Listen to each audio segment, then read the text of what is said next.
Good morning students. टेपेक्स college Makrana की online classes में आप सभी छात्र छात्राओं का हार्दिक स्वागत है, अभिनंदन है। आज हम बीएससी पार्ट 4 में न्यूक्लियर फिजिक्स में हमारे अगले टॉपिक को कवर करेंगे और हमारा है, कल हमने लिक्विड ड्रॉप मॉडल पढ़ा। कल हमने क्या पढ़ा? Liquid drop model. कल इसमें हमने देखा कि कोई भी न्यूक्लियस है, हम उसको एक हाई डेंसिटी तथा अनकंप्रेसिबल फ्लूइड मान सकते हैं। कैसा? हाई डेंसिटी का बहुत ही अनकंप्रेसिबल फ्लूइड मान सकते हैं। हमने देखा जो भी बाइंडिंग एनर्जी है, जो भी ई है, ई बी किस पे डिपेंड करेगी? ई वी पे डिपेंड करेगी, ई एस पे करेगी, सेम सो ऑन। मतलब जो बाइंडिंग एनर्जी है वह किस किस पर डिपेंड करेगी? जो बाइंडिंग एनर्जी है वह वॉल्यूम पे, सरफेस पे और जो भी आपके सिमेट्री पे, इन सब पे डिपेंड करेगी। कल हमने इनका डिस्कस किया। आज हम आगे हमारे टॉपिक को कंटिन्यू करते हैं और हमारा टॉपिक है न्यूक्लियर स्टेबिलिटी। क्या है न्यूक्लियर स्टेबिलिटी? आज हमारा नया टॉपिक है न्यूक्लियर स्टेबिलिटी, अर्थात किसी भी नाभिक का स्थायित्व कब रह पाता है, हम उसके बारे में डिस्कस करेंगे। हमें पता है कि कोई नाभिक किसी अन्य नाभिक में क्या होता है? परिवर्तित नहीं होता। जैसे हीलियम का नाभिक है, कोई भी नाभिक अन्य नाभिक में क्या परिवर्तित नहीं होता। हमें पता है कि कोई भी नाभिक अन्य नाभिक में विघटित नहीं होता, तो वह नाभिक स्थायित्व कहलाता है। हम लिखते हैं जब कोई नाभिक, हम लिखेंगे जब कोई नाभिक किसी अन्य नाभिक में विघटित नहीं होता तो उसे स्टेबल न्यूक्लियस, क्या उसे स्टेबल न्यूक्लियस कहते हैं। अर्थात कोई भी नाभिक यदि किसी दूसरे न्यूक्लियस में परिवर्तित नहीं होता तो उसे क्या कहते हैं? हम स्टेबल न्यूक्लियस। ठीक है। हमें नाभिक के स्थायित्व के मापन के लिए इसका मापन सिंपली हम बाइंडिंग एनर्जी से करते हैं। किसी भी न्यूक्लियस का स्टेबिलिटी हम किससे रिप्रेजेंट निकालते हैं? वह करते हैं हम बाइंडिंग एनर्जी। अर्थात किसी भी सिस्टम की बाइंडिंग एनर्जी कितनी है, किसी सिस्टम की बाइंडिंग एनर्जी कितनी है, उसी के बेसिस पर हम उसकी स्टेबिलिटी को कैलकुलेट कर सकते हैं।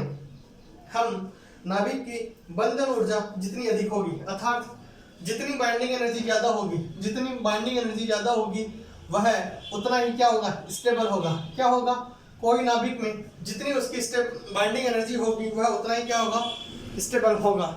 हम आगे देखते हैं कि यदि किसी नाभिक में बंधन ऊर्जा से अधिक ऊर्जा नाभिक को देने पर क्या हो जाता है?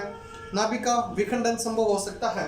यदि हम किसी नाभिक को, अर्थात किसी न्यूक्लियस को बाइंडिंग एनर्जी से भी ज्यादा एनर्जी दें, अर्थात बाइंडिंग एनर्जी हमारे पास है, ईबी से भी हम ज्यादा एनर्जी प्रोवाइड कराएं, यदि हम ईबी से भी कोई एनर्जी है जो हम ज्यादा प्रोवाइड कराएं, तो नाभिक का क्या हो सकता है? विखंडन। क्या हो सकता है? विखंडन। ठीक है। हम नाभिक में हमें पता है कि दो प्रकार के एलिमेंट्स हैं। सबसे पहला है प्रोटॉन। क्या? प्रोटॉन। दूसरा है न्यूट्रॉन। जितने प्रोटॉन होंगे उसको किससे रिप्रेजेंट करते हैं? वह उसका होता है परमाणु क्रमांक या एटॉमिक नंबर। दूसरा, जब हम टोटल मास में से, यदि हम टोटल मास में से प्रोटॉन की संख्या को घटा दें, तो हम उसमें उपस्थित न्यूक्लियॉन की संख्या को निकाल सकते हैं। इसके लिए एक ग्राफ था, उसको सेगर चार्ट कहते हैं। कौन सा? सेगर चार्ट या प्रोटॉन न्यूट्रॉन ग्राफ कहते हैं, जिस ग्राफ से हमें पता चलता है कि नाभिकों के जो भी नैरो बैंड है, अर्थात स्थायित्व क्षेत्र के गुचित होने की क्या होगी? प्रवृत्ति ज्यादा होगी। अर्थात हम कह सकते हैं कि हमारा n/z रेशियो, क्या? n/z ratio. मैं एक नाम लिख रहा हूँ, क्या? n/z रेशियो, क्या n/z रेशियो। हम उसको कैसे कैलकुलेट करेंगे, हम देखते हैं कि जो सेगर चार्ट है उसमें यदि जो सेगर चार्ट है वह कुछ इस प्रकार से चार्ट होता है, उसमें इधर z होता है, z अर्थात प्रोटॉन होते हैं, इधर क्या होता है, इधर होता है न्यूट्रॉन, इधर क्या होता है न्यूट्रॉन। सेगर चार्ट में कुछ इस प्रकार से होता है, जो यह रीजन होगा, जो इस प्रकार का रीजन होगा, यह क्या होगा स्थायी नाभिक। इस प्रकार के रीजन में कहां से कहां तक के जो यहाँ ये आएंगे आपके लगभग 70, यहाँ पर क्या आएगा एटॉमिक नंबर 70, कितना आएगा एटॉमिक नंबर 70 आएगा, और यहाँ पर जो आएगा 0 से, अर्थात जो ये रीजन है यह क्या है, यह किसी भी नाभिक के लिए स्टेबल है। इसमें जो भी नाभिक होगा उसकी स्टेबिलिटी क्या होगी, बहुत ज्यादा होगी। अर्थात हम कह सकते हैं कि n/z के अनुपात का मान इतना अधिक हो जाए कि वह नाभिक क्षेत्र में आ जाए। जो भी चीजें इस रीजन में आएंगी, जो भी एलिमेंट्स इस रीजन में आएंगे वह क्या होंगे, स्टेबल न्यूक्लियस। क्या स्टेबल न्यूक्लियस। जब हम देखते हैं कि एक फंक्शन है x is a function of z and n, x एक z और n का फंक्शन है, क्या x is a function of z and n। यदि हम देखते हैं कि x is a function of z and n, यदि हम एक फंक्शन लेते हैं x, वह किस किस पे डिपेंड करता है, प्रोटॉन और न्यूट्रॉन की संख्या पर। हम देख रहे हैं कि x is a function of z and n। यदि हम x को देखते हैं कि x is a function of z and n, एक कोई फंक्शन है x, वह किस किस पे डिपेंड करता है, z और n पे। वह क्या होगा, जो उसका एक फंक्शन है y किस पे डिपेंड करता है, z-2 and n-2, z-2 into n-2। यह क्या है इसके बीच में, यह एक फंक्शन है, ये इस पर भी डिपेंड करता है, और यह किस पे डिपेंड करता है, 2He। क्या हीलियम पे, हीलियम में कितने प्रोटॉन होते हैं, हमें पता है हीलियम में 2 प्रोटॉन होते हैं, और न्यूट्रॉन कितने होते हैं, 4। कितने, 4। जब हमने हीलियम एटम के बारे में स्टडी की तो हमें पता चला कि हमारे पास 3 प्रकार के क्षय होते हैं। यह किसके लिए है, यह आपके अल्फा कण के लिए। किसके लिए, अल्फा कण के लिए। किसके लिए, अल्फा कण के लिए। अब मैं निकालूंगा बीटा कण के लिए। यदि मैं बीटा सही के लिए, हमें पता है कि अल्फा कण में इस सही में क्या होता है, स्थायित्व पर पहुंचने के लिए नाभिक के n व z दोनों क्या होनी चाहिए, 2 से कम होना चाहिए। अर्थात अल्फा कण का यदि कोई उत्सर्जन होगा तो कितने होंगे, 2 इधर कम होंगे और 2 इधर कम होंगे। हम यदि ये बीटा कण के बारे में डिस्कस करें तो हमें पता है कि बीटा कण के लिए नाभिक में n का मान क्या आता है, बढ़ता है, और z का मान क्या होता है, घटता है। अर्थात बीटा क्षय के लिए यदि हम लिखना चाहें x is a function of z and n, वह किसके बराबर होगा, वह होगा y(z-1)। हमने देखा कि उसमें n का मान तो बढ़ेगा, लेकिन न्यूट्रॉन का मान तो n का मान बढ़ेगा, लेकिन z का मान क्या होगा, कम होगा। n का मान बढ़ेगा लेकिन z का मान क्या होगा, यदि कम होगा, और उसमें क्या होगा, बीटा पॉजिटिव। क्या आएगा, बीटा पॉजिटिव। अर्थात सीधी सी बात है, अल्फा कण में क्या होगा, दोनों में प्रोटॉन और न्यूट्रॉन में 2-2 की कमी आएगी। जो बीटा कण है, बीटा कण में क्या होगा, जो न्यूट्रॉन में एक न्यूट्रॉन की वृद्धि होगी, पर जो प्रोटॉन है उसमें एक की क्या होगी, कमी होगी। यदि हमने ये पढ़ा बीटा पॉजिटिव के लिए, किसके लिए, बीटा पॉजिटिव के लिए।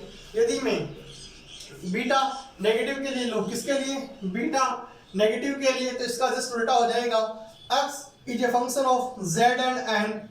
यह किसका होगा, यह होगा y is a function of, जिसमें क्या होगा, z में प्रोटॉन में क्या होगी, वृद्धि होगी, तथा न्यूट्रॉन में क्या होगी, कमी होगी, और यहाँ पर क्या आएगा, बीटा नेगेटिव, क्या आएगा, बीटा नेगेटिव।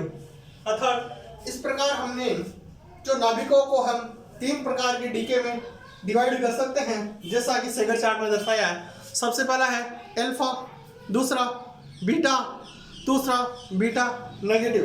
ठीक है, हम यदि समस्थानिक की परिभाषा देखें, किसकी, समस्थानिक की, अर्थात ऐसे प्रोटॉन, ऐसे नाभिक जिनमें प्रोटॉन तो सेम हो, जिनमें प्रोटॉन सेम हो लेकिन न्यूट्रॉन क्या हो, अर्थात जिनमें प्रोटॉन की संख्या सेम होती है उन्हें क्या कहते हैं, समस्थानिक। अर्थात यदि मैं समस्थानिक की परिभाषा लिखूं, किसकी, समस्थानिक, अर्थात जिनमें प्रोटॉन क्या हो, जिनमें प्रोटॉन क्या हो, सेम हो। यदि प्रोटॉन की संख्या सेम है तो उनको क्या कहेंगे, समस्थानिक कहेंगे। ठीक है, जो कि हमने सेगर चार्ट में देखे थे, हम इनको क्या कहेंगे। और जिनमें हम ऐसे भी देखेंगे जिनमें न्यूट्रॉन की संख्या सेम होती है उन्हें कहते हैं सम न्यूट्रॉनिक, जिनमें इनको कहते हैं आइसोटॉप। इनको क्या कहेंगे, आइसोटॉप, जिनमें न्यूट्रॉन की संख्या सेम हो, जिनमें क्या हो, न्यूट्रॉन की संख्या सेम हो, उसे क्या कहेंगे, इसको कहते हैं आइसोटॉप। उसको कहेंगे आप आइसोटोन। इसको क्या कहेंगे आप, आइसोटोन। आइसोटॉप और आइसोटोन हमने देखा कि जो कार्बन क्या है, C12 और C14, वो क्या है, उसके आइसोटॉप। जैसे कार्बन में यदि हम देखते हैं तो हम पाते हैं कि कार्बन में परमाणु की संख्या कितनी है, 6। यदि कार्बन में परमाणु की संख्या 6 है अर्थात प्रोटॉन सेम है, लेकिन कार्बन 12 और 14 में, कार्बन 12 और 14 दोनों में न्यूट्रॉन की संख्या में फर्क आ रहा है, एक में 6 है, दूसरे में 8 है। यदि हम देखते हैं कि जिनमें न्यूट्रॉन की संख्या सेम होती है उन्हें क्या कहते हैं, सम न्यूट्रॉनिक या आइसोटोन कहते हैं। तीसरा होता है आइसोबार। क्या होते हैं, आइसोबार। आइसोबार का मतलब है जिनमें प्रोटॉन प्लस न्यूट्रॉन की संख्या क्या हो, सेम हो। जिनमें प्रोटॉन और न्यूट्रॉन की संख्या सेम हो उन्हें हम बोलते हैं आइसोबार। क्या, आइसोबार। अर्थात आज हमने 3 चीजें देखी। सबसे पहला देखा आइसोटॉप, क्या, आइसोटॉप, दूसरा आइसोटोन, आइसोटोन, और तीसरा आइसोबार। हमने देखा जिनमें प्रोटॉन की संख्या सेम होती है उसे क्या कहते हैं, आइसोटॉप। क्या, आइसोटॉप। और जिनमें न्यूट्रॉन की संख्या सेम होती है उसे कहते हैं आइसोटोन। जिनमें प्रोटॉन और न्यूट्रॉन दोनों की संख्या सेम होती है उसे कहते हैं आइसोटोन, आइसोबार। ठीक है, हम आगे जब सेगर चार्ट में पढ़ते हैं तो हम पाते हैं कि नाभिकों का स्थायित्व प्रोटॉन और न्यूट्रॉन की समता अर्थात इवनेस तथा इसकी ऑर्डिनेस पर क्या करता है, डिपेंड करता है। अर्थात हमने देखा कि पृथ्वी पर पाए जाने वाले तत्वों में लगभग 59% जो तत्व हैं उनमें क्या होते हैं, सम प्रकृति के होते हैं। कैसे होते हैं, जो पृथ्वी पर जितने भी तत्व पाए जाते हैं उनमें लगभग 59% किस प्रकृति के, सम प्रकृति, किसके, सम प्रकृति के। यदि हम आगे देखते हैं तो हम पाते हैं जैसे हाइड्रोजन, केवल 4 नाभिक लेते हैं। हाइड्रोजन में प्रोटॉन कितने होते हैं, 1। न्यूट्रॉन कितने होते हैं, 1। सॉरी, न्यूट्रॉन, जैसे हम हाइड्रोजन का एटम लेते हैं उसमें क्या है, H12। यदि मैं लिथियम का लेता हूँ HeLi, लिथियम का प्रोटॉन कितना है, 3, और न्यूट्रॉन कितने हैं, 3, तो उसका एटॉमिक मास कितना हो गया, 6, HeLi। यदि मैं बेरिलियम लेता हूँ, बोरॉन लेता हूँ तो हम देखते हैं कि बोरॉन में कितने नंबर पे आता है, 5 पे, उसका मास कितना है, 10। न्यूट्रॉन कितने, नाइट्रोजन कितने पे आता है, 7 पे, उसका मास कितना है, 14। ठीक है, ये क्या होते हैं, प्रकृति में क्या होते हैं, स्थायी अवस्था में पाए जाते हैं। हम अगली क्लास में कंडीशंस पढ़ेंगे स्टेबिलिटी की और उसको आगे कंटिन्यू करेंगे। हमने आइसोबार और आइसोटॉप्स के बारे में पढ़ाई की। मैं अगेन आप सभी छात्र छात्रों का एपेक्स कॉलेज मगरना परिवार की तरफ से बहुत बहुत आभार ज्ञापित करता हूँ। And again thank you so much.